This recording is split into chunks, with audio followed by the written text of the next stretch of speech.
Phone থেকে ক্রোমটাকে open করবেন। Open করার পর এখানে সার্চ করবেন এনপিসিআই বলে সার্চ করবেন। সার্চ করলে প্রথম যে সাইটটা দেখতে পাচ্ছেন এই সাইটটা ওপেন করবেন। সাইট ওপেন করার পর এই যে সামনে 3 লাইন দেখতে পাচ্ছেন, এই 3 লাইনে ক্লিক করবেন। 3 লাইনে ক্লিক করার পর এই যে কাস্টমার অপশন দেখছেন, এই কাস্টমার অপশনে ক্লিক করবেন। ক্লিক করার পর এখানে নিচেই দেখতে পাচ্ছেন ভারত আধার সিডিং এনেবল, এই যে অপশনটা দেখতে পাচ্ছেন এই অপশনে ক্লিক করবেন। আপনি ক্লিক করবেন। ক্লিক করার পরে আপনার আধার নাম্বারটা লিখে দেবেন আবার।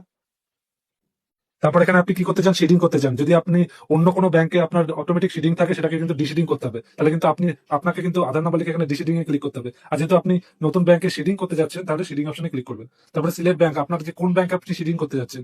এখানে যদি আপনি সিডিং করেন তাহলে কিন্তু আপনি যে নতুন ব্যাংকে আপনি সিডিং করতে যাচ্ছেন মানে যুবসাথীতে যেটা দেওয়া সেটা সিলেক্ট করবেন। আর যদি অন্য ব্যাংকে সিডিং রয়েছে সেটাকে ক্যান্সেল করতে চান তাহলে কিন্তু সেই ব্যাংকের অ্যাকাউন্টটা এখানে সিলেক্ট করবে। যদি ডিসিডিং করতে চান, তাহলে আমি সিডিং করতে চাই, তাহলে আমি এখানে আমার ব্যাংক অ্যাকাউন্টটা সিলেক্ট করে দেবো। তারপর এখানে আপনি movement from bank to other bank এই অপশনটা সিলেক্ট করে নেবেন। তারপরে আপনি আপনার ব্যাংকের অ্যাকাউন্ট নাম্বারটা লিখে দেবেন। দুবার করে কিন্তু অ্যাকাউন্ট নাম্বারটা লিখে তারপরে এখানে টিকমার্ক করে দেবেন। তারপরে একটু নিচে চলে আসবেন, এখানে ক্যাপচারটা লিখে দেবেন। তারপর সাবমিট অপশনে ক্লিক করবেন। তারপরে আবার একটু নিচে চলে আসবেন। এবার কিন্তু আপনাকে এগ্রি অ্যান্ড কন্টিনিউ অপশনে ক্লিক করবেন। আপনার ওটিপি যাবে, ওটিপি লিখে সাবমিট করে দিলেই কিন্তু আপনার সিডিংটা কমপ্লিট হয়ে যাবে। একটু টাইম লাগতে পারে, ওখানে কিন্তু একটা আপনার নাম্বার দেখা যাবে, সেই নাম্বারটা কিন্তু রেখে আপনি পরে স্ট্যাটাস চেক করতে পারবেন। বেশি সময় না, 2-3 ঘন্টার মধ্যে কিন্তু অটোমেটিক সিডিং হয়ে যায়।